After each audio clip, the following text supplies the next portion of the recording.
50절 제목은 세례 요한의 출생과 성장입니다. 우리 공과책에는 세례 요한의 탄생이라고 했는데, 탄생은 예수님께 적용이 되고 출생, 그래서 세례 요한의 출생과 성장, 우리 공과책에 기록이 되어 있습니다. 오늘 말씀의 내용, 첫째, 오후 예배 말씀 요약 참조하시면 세례 요한이 출생함 57절로 66절, 둘째, 부친 사가랴의 예언 찬송 67절로 79절, 그 다음에 셋째를 그냥 2자로 그냥 했네요. 세례 요한의 성장 80절, 이렇게 나눠서 은혜를 받도록 하겠습니다. 자, 그러면 57절 읽어보세요. 엘리사벳이 해산할 기한이 차서 아들을 낳았다. 그 여자의 이웃 사람들과 친척들이 주께서 그 여자를 크게 긍휼히 여기셨다는 소식을 듣고 그 여자와 함께 기뻐하였다. 네, 세례 요한이 출생을 했습니다. 그랬더니 사람들이 즐거워했다고 했습니다. 오늘 여기 첫째 소지에 요한의 출생을 사람들이 즐거워함.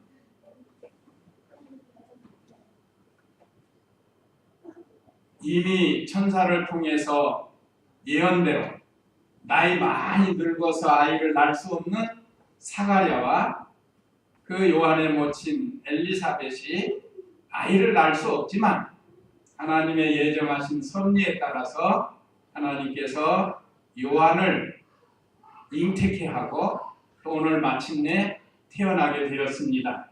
하나님의 말씀은 불가능이 없습니다. 아무리 불가능한 것 같아도 하나님 말씀은 반드시 이루어진다는 것을 우리에게 가르쳐 줍니다. 자, 여기 57절 다시 보면 엘리사벳이 해산할 기한이 차서 아들을 낳았다.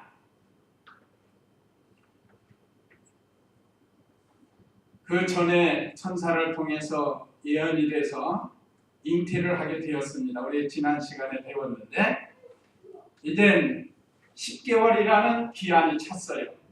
어떤 사람은 좀 빨리 낳는 사람도 있고 또 더 늦게 낳는 사람도 있지만 보통 10개월이면 아이가 엄마 뱃속에 있다가 출생을 하게 됩니다.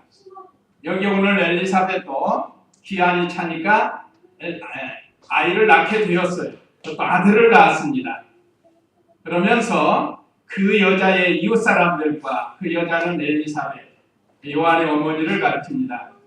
이웃 사람들과 친척들이 주께서 그 여자를 크게 긍휼히 여기셨다는 소식을 듣고 그 여자와 함께 기뻐하였다.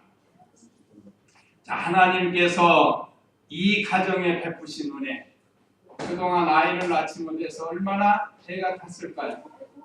어느 시대나 그렇습니다. 어느 시대나 결혼해서 아이를 가지면 그 부모나 또 친척이나 이웃들이 즐거워하게 돼 있습니다. 그런데 오랫동안 아이를 낳지 못하다가 하나님이 이 가정에 은혜를 베풀어서 긍휼히 여겨서 아이를 낳게 된 것을 친척과 이웃들이 같이 기뻐했습니다. 오늘 사랑하는 우리 성도님들도 같이 믿음 생활하다가 참 기쁜 일이 있으면 같이 기뻐하고 슬픈 일을 당하면 같이 슬퍼할 수 있는 그런 참 우리의 감정이 메마르지 않는 그런 성도가 되면 참 좋겠어요. 말세는 피리를 불어도 침을 치지 아니하고 애곡을 하여도 슬퍼하지 않는다고 예수님께서 말씀하셨는데 우리는 이 말세가 될수록 더욱더 참 기쁜 일이 있으면 같이 즐거워하고 슬픈 일이 있으면 같이 슬퍼할 수 있는 그런 참 성도의 길을 걸어갈 수 있도록 오늘 이 말씀을 통해서도 우리에게 교훈을 주십니다. 특별히 하나님께서 참 요한을 그 집의 선물로 하나님의 큰 사명을 가진 귀한 선물로 주셨습니다. 요즘도 우리에게 주시는 자녀들은 다 선물입니다. 사랑의 열매입니다. 그런데 요즘 자녀들을 구박하고 자녀를 이용해서 부모가 어떤 자기 유익을 보려고 이런 세상이 되었지만 참 우리 성도들의 가정은 자녀들을 위해서 기도하고 이 자녀는 하나님이 주신 선물입니다. 내가 뭐 낳고 싶어서 낳은 게 아니에요. 우리가 선택해서 낳은 것이 아닙니다. 사람이 선택할 수 없는 거 있다고 그랬죠? 부모를 선택할 수 없고 자녀를 선택할 수 없어요. 그건 하나님의 절대 주권에서 예정하신 뜻대로 만나게 해주신 겁니다. 또 그 다음에 죽는 거 선택할 수 없어요. 하나님께서 때가 되면 데려가셔요. 아무리 건강하게 오래 살 것 같아도 맨날 웃으면서 살면 계속 오래 살 것 같아도 참 그 귀한 분 황수관 박사님 보세요. 순식간에 세상 떠났어요. 많은 사람에게 웃음 치료사로서 기쁨을 주었던 사람인데 그런 사람 오래 살 줄 알았는데 어느 날 갑자기 세상을 떠났어요. 급성 폐혈증이 왔대요. 이 사람이 알 수 없습니다. 그래서 죽는 것은 이건 우리가 알 수 없습니다. 우리가 선택할 수 없는 거예요. 그 다음에 조국을 선택할 수 없습니다. 조국도 우리가 우리 마음대로 선택하는 게 아니에요. 어떤 사람들은 요즘 아프리카 어려운 사람들 우리 대한민국을 얼마나 존경하면서 뭐 얼마나들 좋아해. 그러나 거기 태어난 사람은 태어날 수밖에 없고 우리도 마찬가지입니다. 허구 많은 나라 중에 우리가 왜 대한민국에서 태어났는가? 이건 하나님의 뜻이고 섭리고 예정입니다. 그 다음에 종교를 선택할 수, 우리 기독교를 선택할 수 없습니다. 세상 종교는 사람들이 선택할 수 있어요. 불교나 유교나. 그러나 우리 기독교는 그렇지 않습니다. 예수님 믿고 구원받는 것은 하나님의 은혜로 된 것이기 때문에 이 기독교만큼은 우리가 선택할 수 없는 겁니다. 여기 오늘 요한도 하나님이 특별한 선물로 사가랴와 엘리사벳 가정에 주신 겁니다. 그렇기 때문에 우리의 자녀들도 하나님께서 우리에게 맡겨주셨고 또 부모도 마찬가지입니다. 부모도 하나님께서 우리 부모로 만나게 해주신 겁니다. 그렇기 때문에 우리가 이 땅에 살면서 자녀로서의 사명, 부모로서의 사명을 잘 감당해야 됩니다. 참 자녀가 없는 무자했던 이 가정에 하나님이 귀한 아들 일꾼을 선물로 주셨어요. 얼마나 기쁜 일이에요. 동네 사람들이 다 나와서 기뻐할 수 있습니다. 자, 그 다음에 이름을 요한이라고 서판에 썼습니다. 먼저 59절 읽어보세요. 아기가 태어난 지 8일이 되자 그들이 아기에게 할례를 행하러 와서 그의 아버지의 이름을 따라 그를 사가랴라고 부르고자 하였으나 아기 어머니가 대답하여 말하기를 안 됩니다. 요한이라고 불러야 합니다. 아니. 예. 먼저 여기 이 할례할 때가 되어서 보통 이스라엘 유대인들은 난지 8일이 되면 할례를 행합니다. 그건 우리가 잘 아는 창세기 17장에서 믿음의 조상 아브라함에게 명령하신 거고 레위기 12장에서는 모세에게 율법으로 정해주셨습니다. 그래서 이스라엘 백성에 있어서는 할례가 참 귀한 성례입니다. 오늘날로 하면. 오늘날 우리는 신약시대에는 세례와 같은 거죠.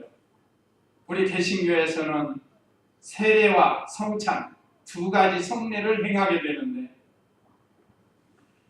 때가 되었습니다.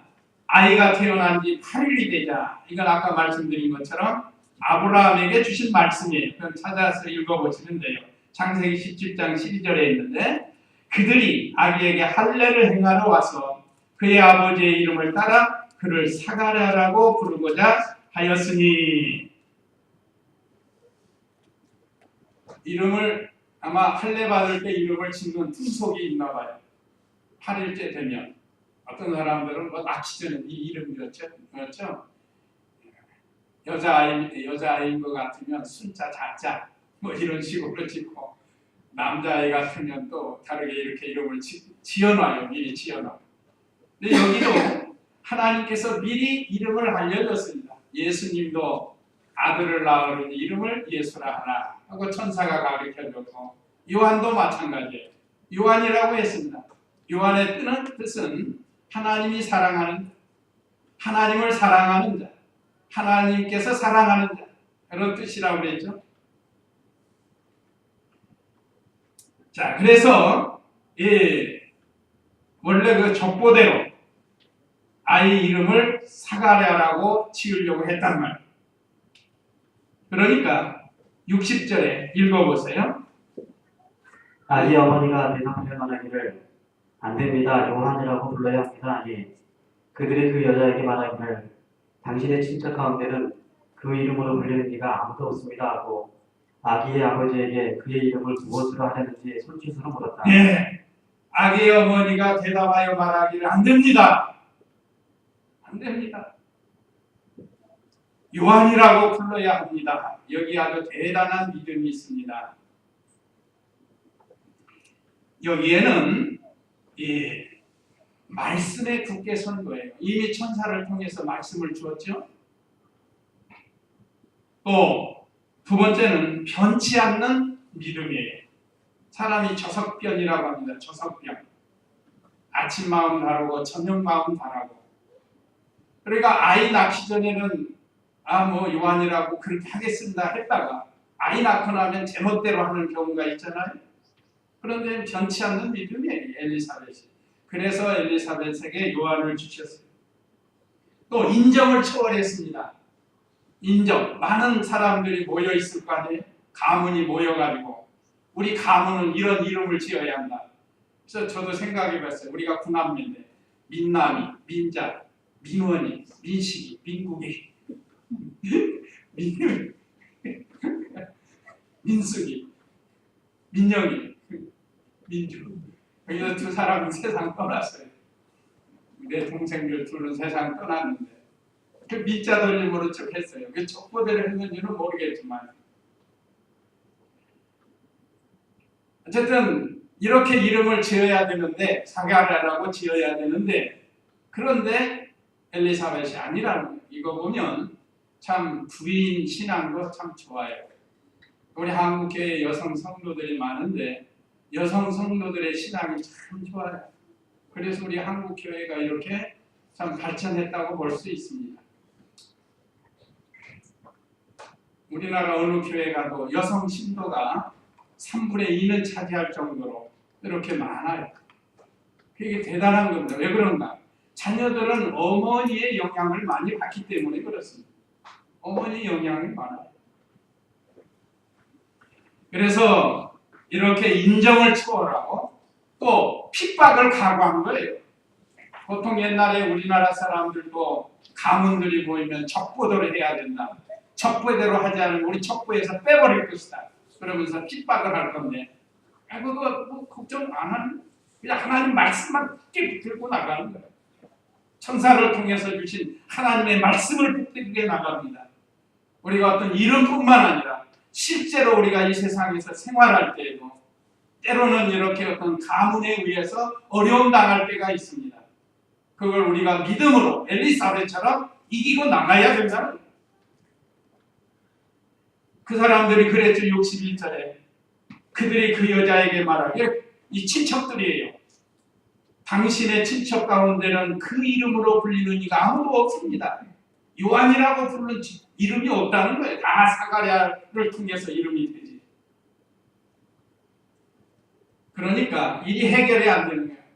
애기 엄마는 반대를 하고 또 친척들은 자꾸 옆에서 우기고 안 되게 생겼으니까 62절에 아기의 아버지에게 그의 이름을 무엇으로 하려는지 손짓으로 물었다. 지금 벙어리가 돼가지고 말을 못하는 거예요. 그 요한의 아버지가 사가랴인데 왜 벙어리가 됐죠? 그건 한번 읽어볼까요? 그 전장인데 믿지 않아서 그래요. 20절 읽어보세요. 1장 20절. 보아라, 내가 내 말을 잊지 않았으니 이 일들이 이루어지는 날까지 내가 벙어리가 되어 말을 못할 것이다. 때가 이르면 내 말이 성취될 것이다. 예, 벙어리가 되었다가 때가 되면 다시 말할 수 있도록 이 말을 여기 천사를 통해서 주었어요. 이거 믿지 않으니까 그 순간부터 벙어리가 되어버린 거예요. 몇 달 동안 벙어리 됐을까요? 10달. 보통 아이가 10개월 있으니까. 그래서 벙어리가 돼서 아이를 뭐라고 하냐고 이제 요즘 말하면 수어를 하든지 뭐 했겠죠. 그러니까 서판, 글을 쓸 수 있는 받침대를 가져오라고 해요. 그래서 그가 거기에다 씁니다. 63절 읽어보세요. 그가 서판을 달라고 하여 이 아이의 이름은 요한이다 라고 기록하자 모두가 이상하게 여겼다. 그러자 곧 스파랴의 입이 열리고 그의 혀가 풀려서 말을 하며 하나님을 찬양하였다. 예, 그가 서판을 달라고 해서 이 아이의 이름은 요한이다 라고 기록했어요. 모두가 이상하게 여겼다. 족보적으로는 사가랴로 쓰는데 왜 요한이라고 했을까?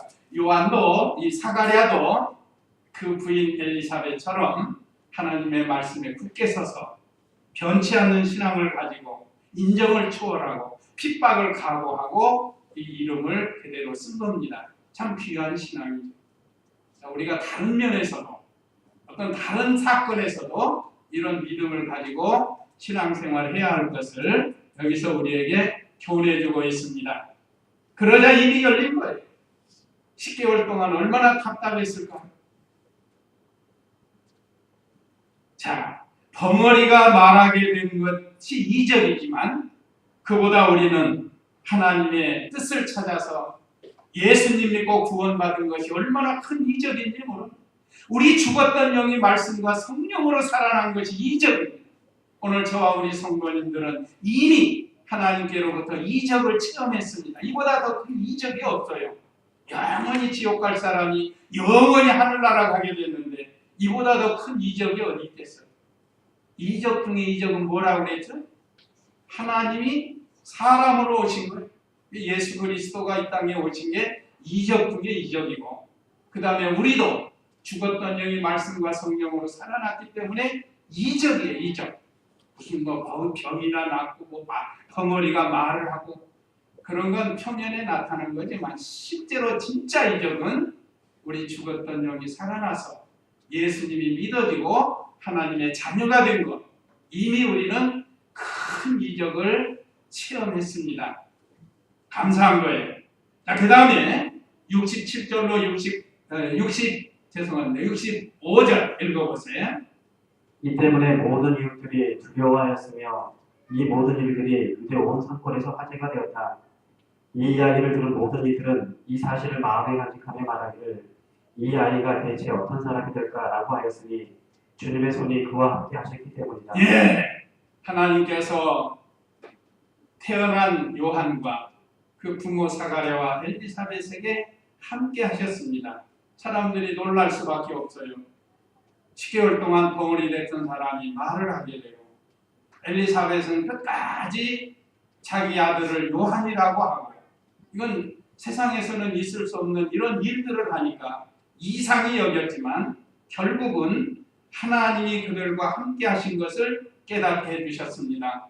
오늘 저와 성도님들도 우리를 무슨 일을 통해서든지 하나님이 저 사람과 함께 하시는구나 하는 걸 깨달을 수 있는 그런 신앙생활을 해야 되겠습니다. 그 다음에 67절로 79절은 부친 사가랴의 찬송한 내용. 부친 사가랴가 찬송한 내용인데 자세히 보면 부친 사가랴의 예언 찬송입니다. 바로 있는데 67절 읽어보세요. 요한의 아버지 사가랴가 성령으로 충만하여 이렇게 예언하였다. 주 이스라엘의 하나님께서는 찬양받으실 분이시다. 그분께서 자신의 백성을 돌아보셔서 구속하시고 우리를 위하여 구원의 뿔을 그분의 종 다윗의 집에서 일으키셨다. 예로부터 그분의 거룩한 선지자들이 입을 통하여 말씀하신 대로 주께서 우리 원수들과 우리를 미워하는 모든 이들의 손에서 우리를 구원하셨다. 예수님을 통한 구원을 찬송했습니다. 찬송할 만한 일이죠. 예수님을 통하지 않고는 구원받을 길이 없습니다. 구약 성도들은 오실 메시아를 통해서 구원을 받았고 오늘 신약 시대에 사는 우리는 오신 예수 그리스도를 통해서 구원을 얻습니다. 먼저 그 부친 사가랴를 통해서 이 예언 찬송을 하게 했는데 그리스도에 대한 예수님을 통한 구원에 대한 감사 찬송이에요. 우리 공과에는 구원에 대한 감사 찬송 이렇게 소지로 나왔는데 예수님을 통한 구원을 찬송했다. 하나님께서 이스라엘 백성을 그리스도를 통해서 구원하신 것을 감사합니다. 예, 구약 시대에도 예수, 신약 시대에도 예수입니다. 구약 시대에는 앞으로 오셔서 구속해 주실 것을 믿고 그들이 구원을 받았습니다. 그래서 우리의 감사의 주제는 항상 하나님이 우리를 구원해 주신 은혜, 은총을 감사하는 겁니다. 이게 빠지면은 안 돼요. 예수 그리스도가 오심은 우리가 지난 성탄절에 배운 것처럼 어느 날 갑자기 오신 게 아닙니다. 아담 때 여자의 후손으로 오실 것을 예언했고 아브라함의 씨로 말미암아 천하 만민이 복을 받는다. 아브라함의 후손으로 오시고 다윗의 후손으로 오실 것은 왕통으로 오셔서 만왕의 왕이 되시고 영원한 왕이 되신다는 것을 이미 예수님 오시기 전 1000년 전, 2000년 전, 4000년 전에 예언이 된 그대로 주님이 이 세상에 오신 겁니다. 오셔서 우리가 짊어져야 할 모든 고난을 다 짊어지시고 우리에서 속죄제물이 되어주셨어요. 이거 우리 예수님은 선지자들의 예언을 통해서 예언하신 대로 이 땅에 오셔서 마귀와 죄와 사망의 권세를 다 깨뜨리셨습니다. 왜 그런가? 우리를 구원하시려고 그러십니다. 그 다음에 72절 읽어보세요. 주께서 우리 조상들을 긍휼히 여기시고 그분의 거룩한 언약을 기억하셨는데 이는 우리에게 주시려고 우리 조상 아브라함에게 하셨던 맹세이다. 주께서 우리 원수들의 손에서 건져주셔서 두려움 없이 그분을 섬기게 하시고 우리가 주님 앞에서 평생 동안 거룩함과 의로움으로 섬기게 하셨다. 네. 여기 72절로 75절은 구원받은 성도의 생활을 찬송을 했습니다. 그리스도가 오심으로 조상들이 긍휼히 여김을 받고 아브라함에게 언약하신 대로 그리스도가 오셨다는 것. 그래서 우리를 구속하신 목적은 오늘 여기 있는 말씀처럼 정신토록 죽을 때까지 주님 앞에서 성결과 의로 두려움이 없이 하나님을 섬기게 한다. 오늘 여기 75절에 그랬죠? 우리가 주님 앞에서 평생 동안 거룩함과 의로움으로 섬기게 하셨다. 이거 아브라함에게 주신 거예요. 아브라함이 이런 신앙생활을 했습니다. 자, 아브라함하고 우리하고의 차이점이 뭐라고요? 아브라함은 오실 그리스도를 믿고 이렇게 거룩함과 의로움으로 하나님을 평생 동안 섬겼습니다. 우리는 오신 예수 그리스도를 믿고 거룩함과 의로움으로 평생 동안 하나님을 섬기며 살게 해주신 거예요. 참 감사한 일입니다. 이제 우리는 두려움이 없어요. 언제 이 세상 떠나도 하늘나라에 가게 되는 겁니다. 살면 좋고 죽으면 다 좋고. 그런데 젊은 사람들은 잘 이해가 안 돼요. 나이 많은 사람들은 그거 좀 좋아해요. 살면 좋고 죽으면 다 좋고 하는데 젊은 사람들은 그렇지 못하는 거예요. 아직 살 날이 많은데 죽음을 얘기한다는 게 좀 그런 거예요. 우리 한번 다시 할까요? 살면 좋고 죽으면 더 좋고. 제가 살면 좋고 죽으면 하면 더 좋고만 하시면 돼요. 자, 살면 좋고 죽으면 그렇죠. 우리 한 권사님이 제일 크게 하시는 살면 좋고 죽으면 더 좋은 겁니다. 젊은 사람들은 잘 안 해요. 죽는 게 싫어가지고. 그러나 죽음이라는 건 언제 누구에게 임할지 아무도 알 수 없어요. 그래서 구원받은 성도가 어떻게 생활해야 할 것인가를 오늘 72절에서 75절 사이에 기록이 됐습니다. 우리를 구원하신 목적, 우리 부르시는 그날까지 주님 앞에서 성결과 의로움과 두려움이 없이 하나님을 잘 섬기다가 주님의 나라에 임하는 것입니다. 그 다음에 세 번째, 요한의 사명에 대한 예언 찬송. 요한은 이제 사가랴, 부친 사가랴가 아들 요한이 어떤 사람이 되는가를 여기 예언을 하는 그런 내용입니다. 76절 읽어보세요. 아이야, 너는 지극히 높으신 분의 선지자라고 불릴 것이다. 내가 주님보다 앞서가서 그분의 일을 얘기할 것이며 그분의 백성에게 죄의 용서를 통한 구원의 지식을 전해줄 것이다. 이것은 우리 하나님의 긍휼히 여기시는 심정에서 온 것이니 이로 인하여 떠오르는 해가 높은 곳에서부터 우리에게 임하여 어두움과 죽음의 그늘에 앉아있는 자들을 비추게 하셔서 우리의 발을 평화의 길로 인도하실 것이다. 예, 요한에 대한 사명, 요한의 사명에 대한 예언입니다. 여기 76절에 보면 아이야, 너는 지극히 높으신 분의 선지자라고 불릴 것이다. 그래서 세례 요한은 마지막 선지자입니다. 이제 예수님이 오셔서 임무 교대를 하는 마지막 선지자가 되는 거예요. 선지자로서의 사명을 다 감당하는 겁니다. 지극히 높으신 하나님께서 예정하신 대로 된 거예요. 그래서 지극히 높으신 분의 선지자라고 불릴 것이다. 자, 오늘날 우리들도 선지자의 사명이 있습니다. 세례 요한에게는 특별히 그 시대의 선지자로 쓰셨지만 오늘 이 시대 우리도 선지자의 사명을 다 주셨습니다. 그래서 선지자는 뭐죠? 하나님의 말씀을 전파하는 거예요. 전파하는 거. 특별히 세례 요한은 예수 그리스도를 잘 전파하는 그런 일꾼입니다. 그래서 네가 주님보다 앞서가서 그분의 길을 예비할 것이며 세례 요한은 예수님보다 6개월 먼저 잉태가 되었고 6개월 먼저 출생을 했습니다. 또 사명도 요한은 예수님의 앞뒤를 미리 증거했습니다. 그래서 세례 요한이 모든 세상 사람의 남자 중에 큰 자라고 했습니다. 왜 그런가? 예수 그리스도에 대한 예언을 제일 가깝게 증거했습니다. 예수님이 자기에게 오니까 보라 세상 죄를 지고 가는 하나님의 어린 양이로다.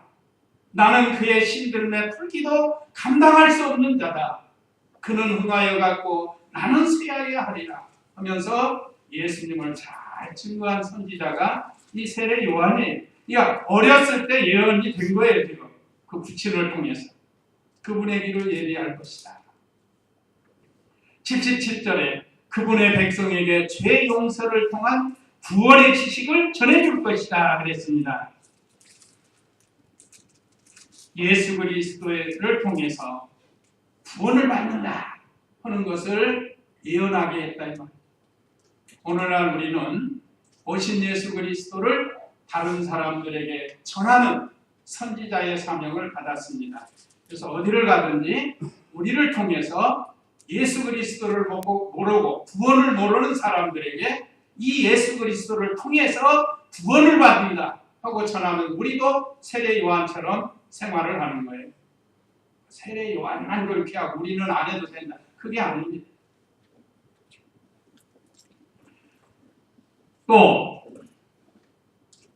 78절에 이것은 우리 하나님의 긍휼히 여기는 신정에서 온 것이니 이로 인하여 떠오르는 해가 높은 곳에서부터 우리에게 임하여 어두움과 죽음의 그늘에 앉아있는 자들을 비추게 하셔서 그랬습니다. 예수 그리스도의 이 빛이 어둠은 죄를 가리킵니다. 죄악 중에 사는 사람들, 죄악 중에 있는 사람들에게 그리스도의 참 빛이 비춰져 가지고 그 어두움에서 생명의 자리로 평화의 길로 인도하는 그런 사명이 요한에게 있는 것처럼 오늘 우리들에게도 있습니다. 참 우리 주위에 보면 예수님 모르고 흑암에 사는 사람 많아요. 이런 일기적인 흑암을 말하는 게 아니고 영적인 흑암을 가리킵니다. 아무리 세상에서 돈이 많고 또 높은 자리에 있고 유명한 사람이라 할지라도 예수님을 모르면 어둠에서 사는 거예요. 흑암에서 사는 겁니다. 그러나 우리는, 저와 우리 성도님들은 빛의 자녀예요. 빛 가운데서 산다. 빛은 예수 그리스도요. 말씀이 빛입니다. 그래서 우리가 이렇게 빛 가운데 살 수 있도록 은혜를 주셨는데, 아직도 이렇게 어두움과 죽음의 그늘, 여기 죽음은 일반적인 죽음을 가리키는 게 아니에요. 죽음도 3단계가 있다고 그랬죠. 영과 몸의 분리, 일반적 죽음이고, 또 현재 영이 죽어있는 사람, 그것도 죽어있는 거예요. 살아있지만 영이 하나님과 교통하지 못하면 죽은 거나 마찬가지입니다. 그 다음에 영원히 죽는 죽음, 지옥 가는 거예요. 여기 말하는 건 영원히 가는 지옥을 말합니다. 죽음의 그늘 안에 앉아있는 자들에게 빛을 비춥니다. 원래 우리도 그렇게 살았는데 하나님께서 우리에게 빛을 비춰줬어요. 예수 그리스도를 통해서 참 빛이 우리 안에 들어왔습니다. 그래서 우리가 이제 그 빛 가운데서 평화의 길로 가고 있어요. 감사하죠? 그러니까 참 우리가 이 은혜 늘 감사하면서 참 믿음 생활 잘 해야 됩니다. 이제 마지막 80절 읽어보세요. 그 아이는 자라면서 영이 강해졌으며 이스라엘에게 나타나는 날까지 줄곧 광야에서 지냈다. 예, 세례 요한의 성장에 대해서 마지막으로 기록했습니다. 여기 80절에 간단하게 기록했지만 놀라운 말씀들이 이 속에 감춰져 있습니다. 하나님께서 쓸만한 사람이 되려면, 하나님 앞에 쓸만한 사람이 되려면 요한과 같이 모든 면에서 정상적으로 성장이 되어야 돼요. 참 이단이나 사입이나 이런 사람들 정상적이 아니에요. 최태민의 영향을 받은 사람들도 정상적이 아닙니다. 그래서 지금 정상적인 못한 생활을 하는 거예요. 이단의 영향을 받으면 그렇게 되는 겁니다. 아까 말씀하신 하나님의 교회, 이름은 좋죠. 우리도 하나님의 교회인데 좋은 이름을 이단이 가져가가지고 신천지, 그 요한계시록에 나오는 신천지, 새로운 하늘, 새 하늘, 새 땅을 가리킵니다. 그것도 역시 좋은 이름이에요. 근데 이단들이 그걸 쓴단다. 그러니까 모르는 사람은 그게 좋은 줄 알아요. 심지어 이 개신교 신도들, 기존 신도들도 미혹해 간다. 자, 우리는 정상적인 성도로 성장이 되어야 됩니다. 세례 요한처럼. 자, 그러면 어떻게 하는 것이 되는가? 첫째, 육체적 성장을 말했습니다. 자, 그 아이가 자라면서, 아이가 자라는 거예요. 자, 사람이 하나님의 일을 하기 위해서는 우리 육체도 건전하고 건강하게 자라야 돼요. 몸이 건강치 못하면 믿는 일도 힘들어요. 요즘 우리 한 권사님 많이 힘들어 하시는데, 이제 세월이 가서 연세가 드시니까 힘들어요. 젊은 사람들도 육체가 건강치 못하면 이게 믿는 일 못하는 거예요. 그래서 건강할 때 건강을 지키라 라는 말이죠. 거기서 그걸로 끝나면 안 돼요. 우리는 건강할 때 믿음을 더 잘 지켜라, 그렇게 해야 됩니다. 그것이 건전하게 신앙이 성장할 수 있는 길이에요. 평생 건강가 아닙니다. 내일 일을 알 수 없는 게 우리 인생이에요. 목적이 육체의 건강에만 있는 게 아니에요. 어떤 사람은 새벽부터 저녁까지 운동하면서 그제 자기 육체 건강을 위해서 뭐가 좋다 뭐 운동한다 먹는다 막 하면서 예수님 믿는 일을 안 하는 거예요. 그 헛된 데다 쓰는 거예요. 건강을 어떻게 사용해야 되는가, 목적을 바로 알고 건강해야 됩니다. 자, 일하는 것도 그래요. 하나님 섬기면서 가정을 잘 이끌어가기 위해서 이 직장 생활도 건강한 몸으로 하기 위해서 하는 거예요. 오늘 저와 우리 성도님들은 우리의 목적이 육체의 건강에만 있는 게 아니라는, 그 육체를 가지고 하나님 잘 섬기는 일 하라고 우리에게 건강도 주십니다. 물론 몸이 불편해도 믿음이 좋은 사람이 있어요. 찬송가 잘 많이 기록한 좋은 찬송 기록한 크로스비 같은 사람은 나면서 일주일 만에 소경이 돼가지고 얼마나 주옥 같은 많은 찬송을 이런 분들은 육체는 건강하지 않지만 영적으로 건강한 거예요. 그러니까 저와 우리 성도님들도 그래도 건강할 때 하나님 일을 좀 더 많이 하다가 가는 거예요. 그 다음에 두 번째, 심령이 강하여지며 그랬는데 이건 영적인 성장을 가르칩니다. 우리 바른 성경은 영이 강해졌으며 그랬는데 우리 구역 한번 볼까요? 구역에는 아이가 자라며 심령이 강하여지며 그랬습니다. 이스라엘에게 나타나는 날까지 핀들에 있는 심령, 영. 저는 심령을 좋아하는데 심령이라면 심은 마음을 가르칩니다. 푸시케라고 하는 거고 영, 푸누마라고 합니다. 달라요, 단어가. 그런데 여기서 영이, 중생한 영이 마음을 하나님의 말씀대로 쓰는 것이 심령입니다. 심령. 성경에서 말하는 그게 심령이에요.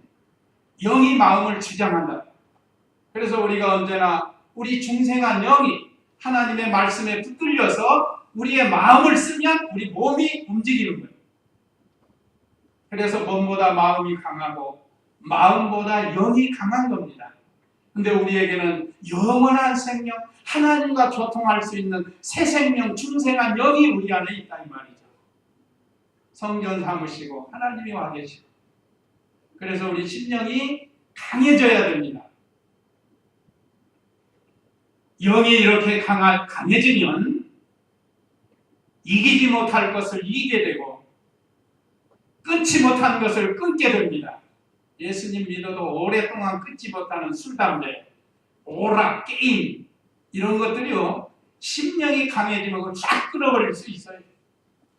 사람들이 참 못 끊는 게 많아요. 술 못 끊고 담배 못 끊고 그게 중독이 돼가지고 어떤 사람은 오락, 게임에 중독이 돼가지고 그러나 그걸 끊는 방법은 세례요한처럼 심령이 강해지면 강해집니다. 하나님 말씀에 꼭 붙들려서 영이 자라나고 영으로 육을 이기는 그런 생활을 하면 다 끊을 수 있습니다. 주일 못 지킨 사람은 주일 지킬 수 있고 11조 못하는 사람은 11조 할 수도 있고 우리의 믿음이 강해질 수 있다는 거죠. 그러니까 육체적으로만 성장하면 영적으로 기형이 되는 거예요. 그러니까 영이 강건해져요. 심령이 강해져야 된다는 거예요. 그것이 오늘 여기 심령이 강하여지며 이것이 바로 영적인 성장을 가르칩니다. 우리 영이 자라나야 돼. 자꾸 자라나는 우리 교단 특징이 자라나는 거 아니에요? 자라나는 거. 중생한 영이 하나님의 말씀을 양식으로 삼고 자꾸 순종하면 점점 자라나요. 그래서 성경에 보면 누가 많이 자라났을까? 신약 성경에 보면 바울, 베드로 이런 사람들 많이 자라났어요. 그리스도에게까지 자라나라 하고 우리에게 그 목적을 주셨어요. 목적. 그래서 예수님을 배워서 많이 자라나야 된다. 자, 그 다음에 때를 기다리며 광야에 있었다. 그 80절 하반절에 보면 이스라엘에게 나타나는 날까지 즐겁 광야에서 지냈다. 이건 때를 기다리며 광야에서 있었다. 우리 공과책 세 번째 소지가 때를 기다림, 네 번째 소지가 즐겁 광야에서 있었다는 걸 요약해서 때를 기다리며 광야에서 있었다 했습니다. 이렇게 영적인 일에 힘을 쓰면 한편으로는 하나님의 명령이 있을 때까지 기다려야 하는 기다림. 다 때가 있습니다. 범사에 때가 있다고 잠언 3장에 기록이죠. 날 때가 있으면 죽을 때가 있고 건강할 때가 있으면 약할 때가 있고 그러니까 범사가 때가 있어요. 근데 그걸 기다려야 된다는 거예요. 기다려요. 우리 예수님도 나사렛에 서서 30세까지 기다렸어요. 30세까지 기다렸다가 30세 되던 해부터 사역을 시작한 거예요. 공생애를 시작하신 거예요.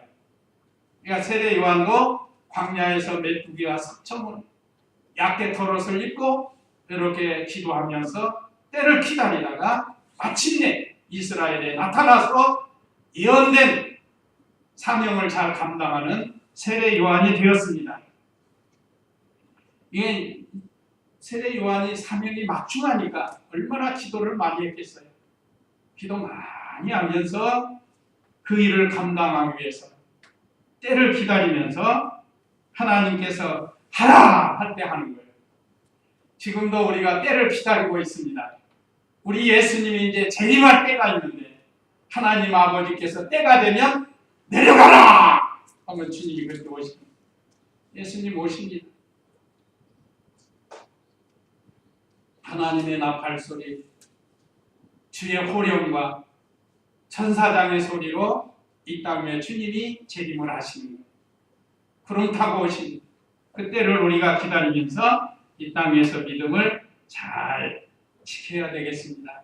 그래서 오늘 우리에게 주시는 교훈 읽고 마치도록 하겠습니다.